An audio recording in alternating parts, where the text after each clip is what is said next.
Vous aimez notre travail?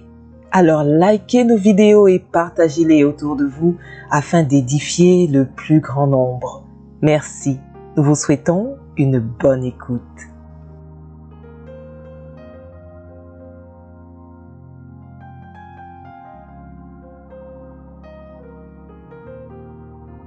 Le but de Dieu dans cette série, c'est de nous rendre davantage profonds dans notre sanctification, dans notre obéissance et dans notre marche avec lui. Ainsi, ce message, c'est pour améliorer, corriger, perfectionner déjà ce que tu fais et que tu penses être bon. Qu'est-ce qui motive ton mariage avec Jésus? Donc nous allons parler des pensées, parce que ta motivation n'est pas extérieure. La motivation est intérieure. La motivation est au niveau de la pensée. Tout est pensée. Tout ce que nous voyons dehors est une pensée. La terre que nous voyons dehors est une pensée. L'homme est une pensée. Les avions sont des pensées. Donc, avant que l'homme ne dessine une voiture, il la pense. Avant qu'un homme crée un avion, il pense. Et même dans notre manière de servir Dieu, de prêcher, de chanter, de donner nos dîmes, nos offrandes, tout ce que nous faisons est une pensée. Alors, nous concentrer sur nos actions, sur notre recherche de Dieu, sans nous concentrer sur nos motivations, est une grande erreur. C'est pourquoi lorsque vous lisez Jean 6, versets 23 à 28, vous allez trouver que Jésus est compliqué. Regardez là. Les gens reviennent là où ils ont mangé le pain. Et comment ont-ils mangé le pain? C'est que Jésus a multiplié le pain. C'est un miracle. Il a multiplié le pain et il a nourri une grande foule. Et quelque temps après, les gens reviennent au même endroit rechercher Jésus et Jésus est fâché et dit: « Vous ne me cherchez pas parce que vous avez vu des miracles, mais vous me cherchez parce que vous avez mangé. » Mais nous avons mangé comment?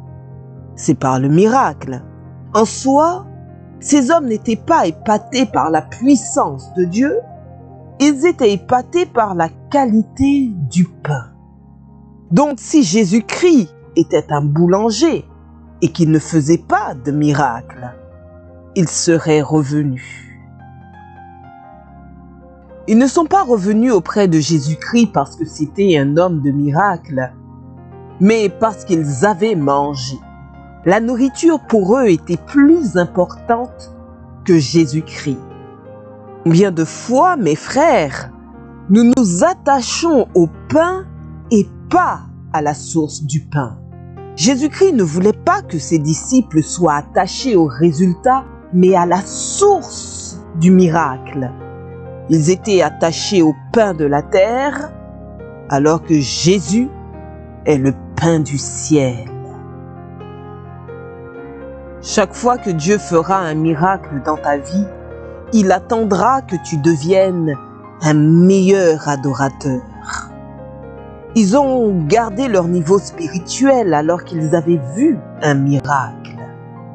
Ils ne sont pas revenus adorer.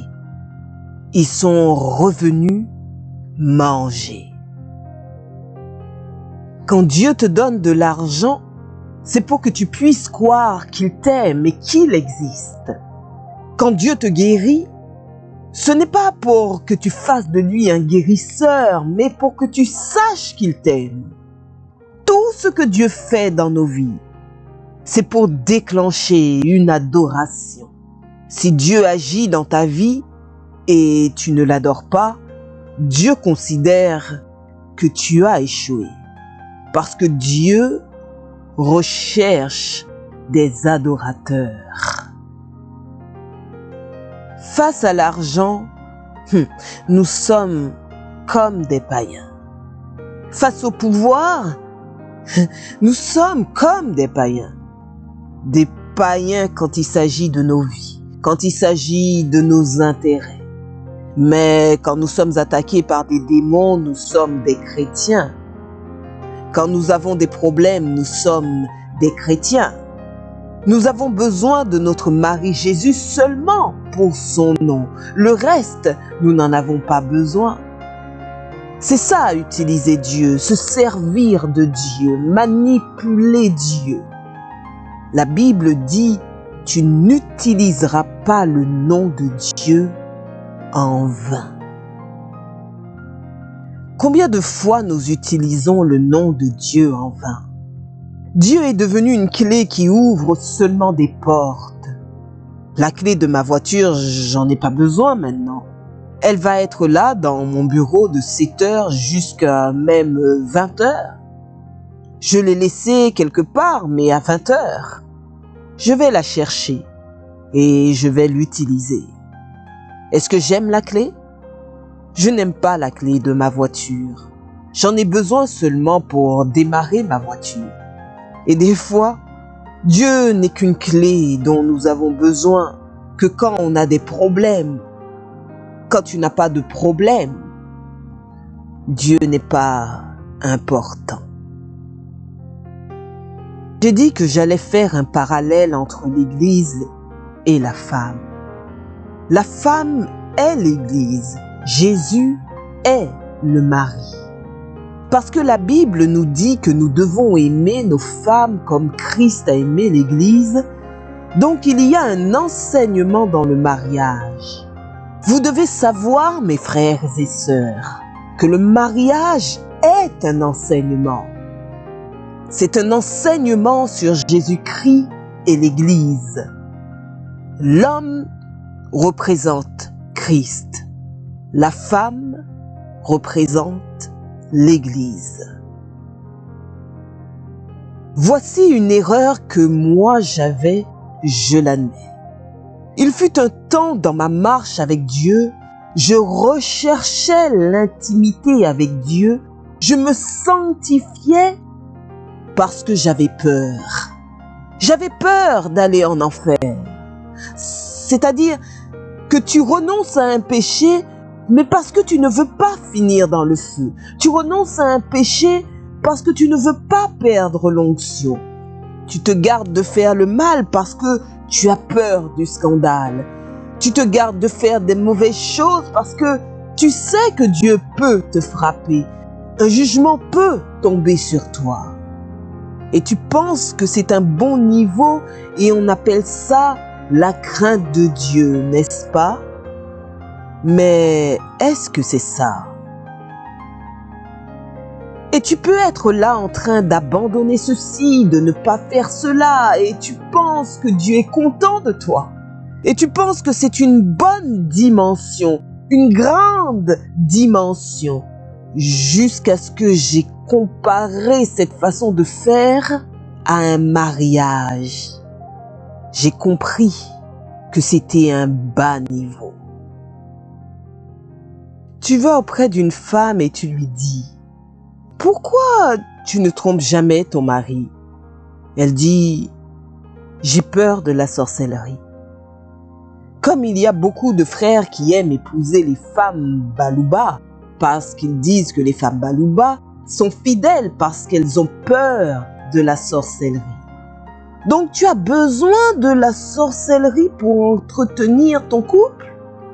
Et maintenant, une femme pareille, tu lui demandes combien d'années de mariage? 40 ans de mariage. Tu as déjà trompé ton mari? Jamais. On t'a déjà tenté? Oui. Et pourquoi tu n'es jamais tombé? La sorcellerie. Est-ce qu'un homme sera fier d'une telle femme?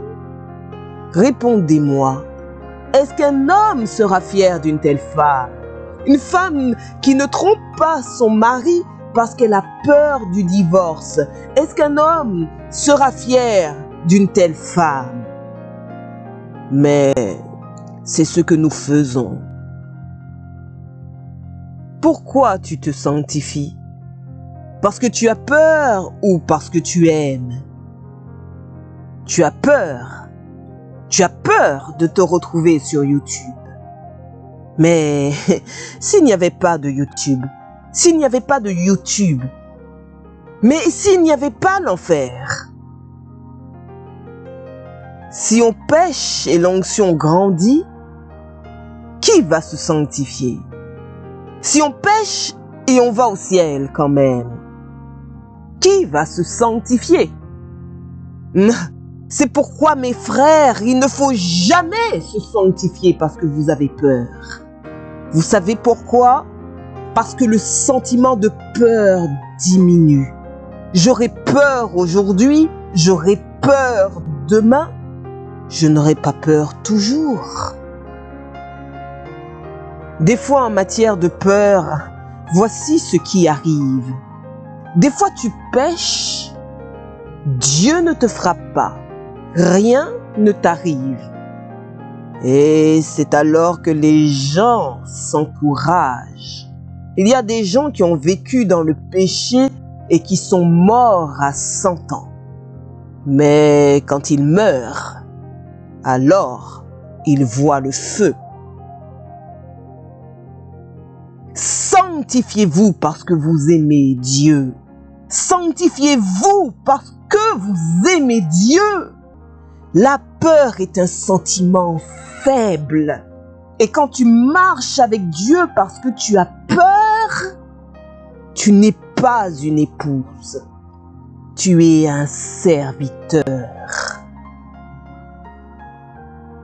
Lorsqu'une femme dit « Je ne trompe pas mon mari parce que je l'aime », je peux le faire et il ne le saura pas. Mais je ne le fais pas parce que je l'aime. C'est celle qui aime réellement et qui est réellement une épouse. De la même manière, mon frère, que Dieu frappe ou pas, toi marche dans l'obéissance. Qu'il y ait l'enfer ou pas, marche dans l'obéissance.